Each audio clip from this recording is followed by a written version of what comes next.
Begins next week with thousands of people expected to attend. This year marks the 20th anniversary of the event, which will feature extensive race jumping with competitors travelling from overseas. It's that time of year again when racing fanatics come together for the Warrnambool May Racing Carnival. Doesn't matter who you speak to in Warrnambool, they all know about it and they all love it. Spectators come from far and wide to take part. A lot of the base is from Warrnambool and from Victoria, however we do have a lot coming from South Australia, New South Wales. And it's not just Australians who love the event. We do have quite a number of people coming from Hong Kong and different areas like that this year, so that'll be very exciting. Some major highlights of this year's carnival will be an extensive jumps racing program. Horse numbers are continuing to grow each year, with one jumps race on the Tuesday seeing 54 horses compete. And the prize money is only getting bigger. We've seen a really good boost in prize money for the jumps racing, so we've got the grand annual steeplechase now worth $300,000, which is a really big prize pool for jumps racing. More than 20,000 people are expected to attend, and the majority will stay in Warrnambool during their visit. This is a huge event for Warrnambool. It's financially, it's just one of the biggest events going around. We get a lot of people coming from out of town, interstate and also overseas for the 3-day racing carnival. The carnival starts May 3rd. Alexandra Keefe, Win News. Melbourne Cup winning trainer Gai Waterhouse says her gelding Valediction is on track for tomorrow's Briley Steeplechase, the feature race on day one of this year's Warrnambool May Carnival. Warrnambool jockey Brad McLean, who won the Briley aboard Cat's Fun in 2013, will ride in the race, but defending champion Thubi will again go in as close favourite for the $125,000 race. Last year's grand annual winner, the Kieran Ma-trained Gina Kaholi, is nominated for the feature.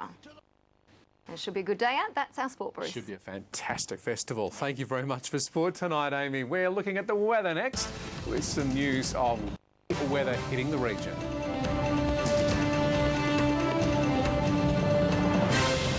This is Win News. Wild weather hits the state's southwest coast. And thousands converge on Warrnambool for the May Racing Carnival. And despite the stormy conditions, thousands of racers attended the first day of the Warrnambool May Racing Carnival. While punters tried their luck in the betting ring, the ladies' lunch marquee hosted racing icons Gai Waterhouse and Payne. The May Racing Carnival is an iconic event for southwest Victorians. We've been coming here every year. Looking forward to obviously a really safe and successful carnival with some of the best horses in Australia going around at the best country event we've got. It's a chance to dress up and let loose with friends. Some spectators spent countless hours preparing their outfits. About 3 months, a bit of preparation into it. We started at about 7 this morning. This is one of the first hats I made through one of my courses with a local milliner. While others took a more casual approach. It was a reject left over from last year that I didn't wear, so I got another berth today. And the day really was all about the ladies. More than 500 women have joined the annual Ladies' Luncheon.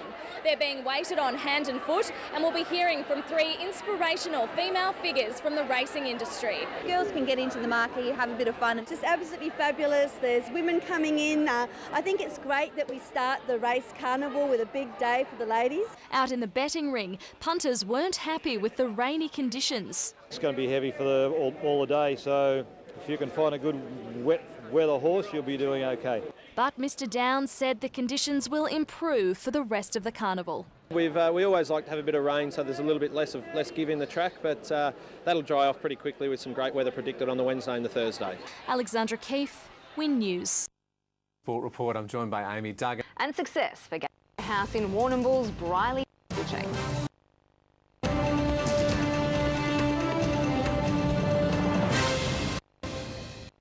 In sport, the opening day of Warrnambool's May Carnival has been one of mixed emotions, with trainer Gai Waterhouse saying she's thrilled after her runner Valediction blitzed the pack to win the Briley Steeplechase.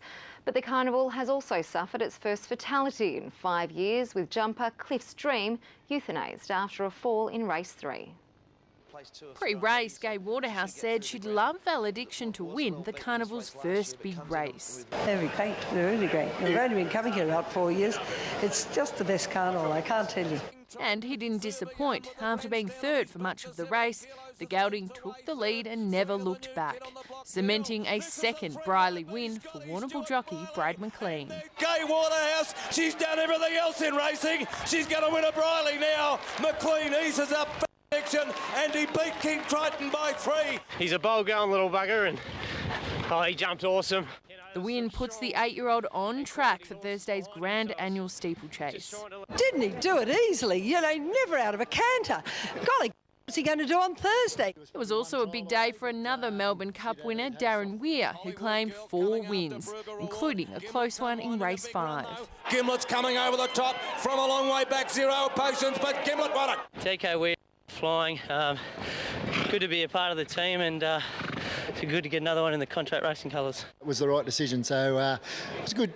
The horse done a good job. But there was also tragedy on the track, with Bryce Stanaway-trained Cliff Stream breaking his leg after falling on the second last hurdle in race 3.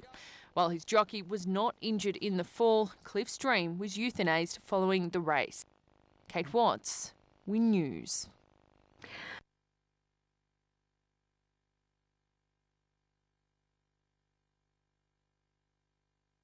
Trainer Darren Weir has continued his domination of this year's May Racing Carnival with his gelding Ginger Boy winning the Galleywood Hurdle on day 2 at Warrnambool. There was also tragedy on the track with one of Western Victoria's most popular horses, the Dan O'Sullivan-trained Tuscan Fire, euthanased after he injured himself in the race. The Ballarat veteran is the second horse to have died at the Jumps Carnival in 2 days.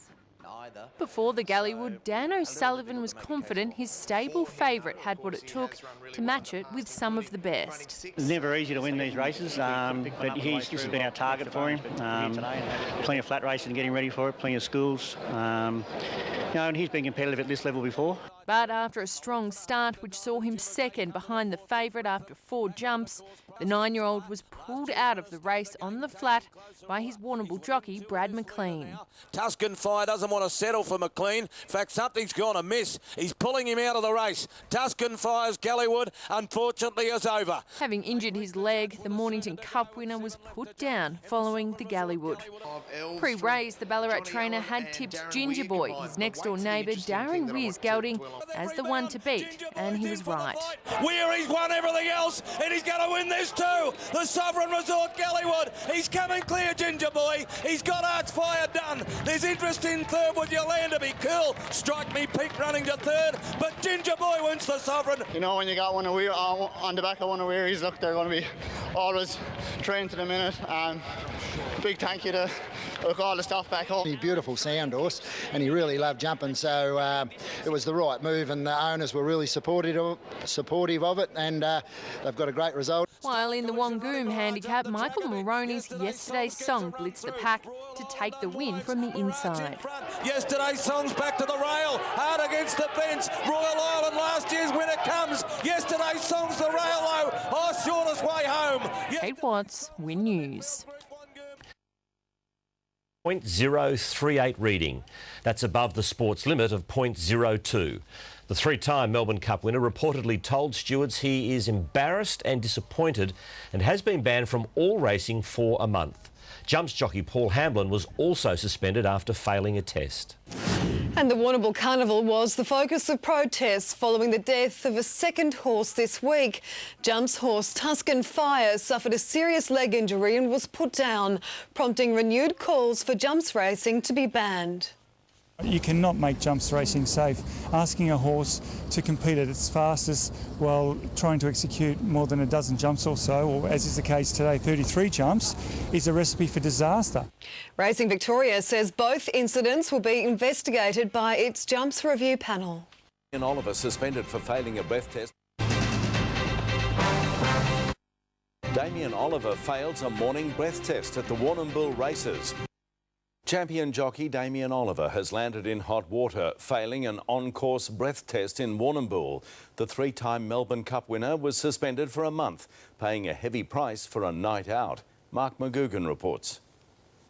Wednesday at Warrnambool finished on a high for Damien Oliver. Edgewood Ollie along the rails, and Edgewood Having ridden Edgewood to victory in the final race, he headed to local watering hole, the Whalers Hotel, to celebrate.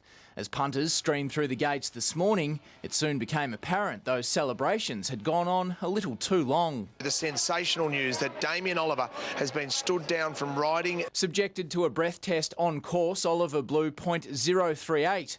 Tested again 15 minutes later, he returned a reading of .035, both results above the permitted limit of .02.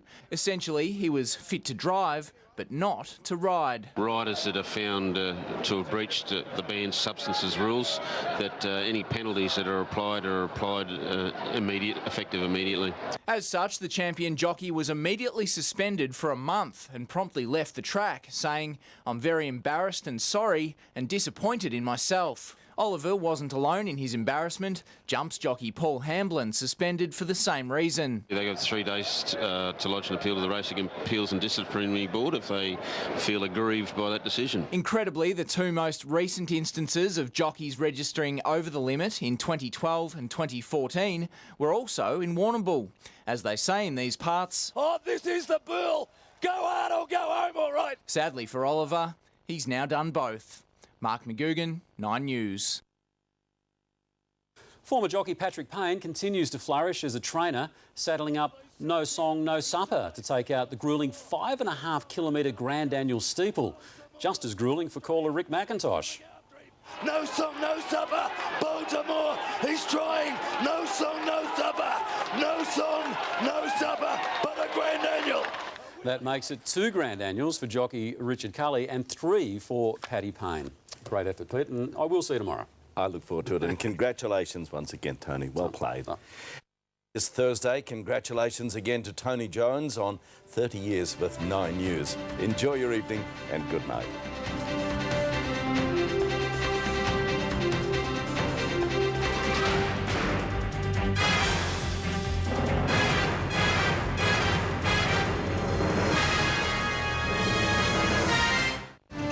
This is Win News.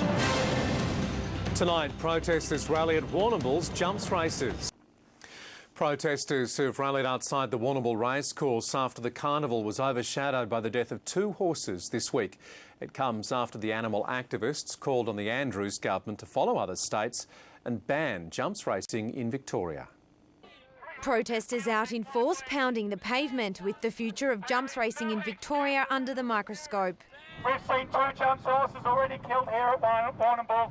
The carnival of cruelty. I would describe this sport as the equivalent of bullfighting in Australia. It comes after 9-year-old Tuscan Fire was euthanased yesterday after injuring its leg during the Gullywood hurdle, while gelding Cliff Stream was put down on the first day of the carnival. Any death's disappointing in horse racing. You only have to speak to the participants who know and love the horses, and any horse dying's terrible. The incidents have angered animal activists who have called on the Victorian government to ban the sport. It just really shows the racing industry's contempt for these horses when they continually put them in the face of danger. South Australia and Victoria are the only states that hold jumps races. We've got jumps racing made illegal over 20 years ago in New South Wales. But the racing minister has passed the buck onto Racing Victoria. I've indicated that we've got no intention of stepping in over the top of Racing Victoria and instituting a ban, and nothing about that has changed. I think it's absolutely disappointing that Martin Pakula is trying to outsource his responsibilities to Racing Victoria. Racing Victoria says safety has been improved in recent years and both incidents will be investigated by its jumps review panel. While in a separate incident, Melbourne Cup winning jockey Damien Oliver has been suspended for a month after failing a trackside breath test at the carnival. Oliver blew 0.035 in his second test, which was above the 0.02 set limit. Victorian jumps rider Paul Hamblin was also stood down. Hannah Jenkins, Win News. After a record crowd yesterday, more than 16,000 racegoers have flocked to Warrnambool for the final day of the carnival. And while many were keen for a punt on the horses, the day was just as much about the fashions being paraded trackside. Clear skies and sunshine set the scene for the final day of racing as crowds poured in early. It's about the horses and the fashion and the fun. It's about everything. Good fun, lots of people, great drinks, great company. It's good fun. people have been coming here for hundreds of years and they catch up with people year in, year out. So it's a very traditional carnival, but we certainly do get a lot of people for it. This year's carnival was all about dressing for the wild and windy weather, while some took recycled fashion to a whole new level. This year I'm not buying anything new. So yeah, Mum's placemat from dinner the other night. As the ladies paraded their colourful outfits trackside, a star-studded lineup of jockeys took to the track, with last year's Melbourne Cup winner returning to one of her favourite meets. The Warrnambool Carnival have been coming since I was 15, so haven't missed one yet, and yeah, really look forward to it each year. As the horses broke through the barriers, punters emptied their wallets, with the bets flowing into the afternoon. I think Weary's got it all over it this couple of days, and I like he's one of the next in Montana, so that would be my tip for the day. Lucky I'm barefoot in the last. Yes, that's it. That's all I've got for the whole day. But with the wind blowing a gust outside, many would argue the place to be is a spot in our marquee. With gourmet canapes and champagne, wallets may be empty, but spirits are high. Just about having fun and meeting up with people that you love to socialise with. Hannah Jenkins, Win News. And Amy Duggan will join us later with news on the Grand Annual Steeplechase. And as promised earlier, Amy Duggan joins us now with sport. And trainer Patrick Payne takes out the Grand Annual Steeplechase.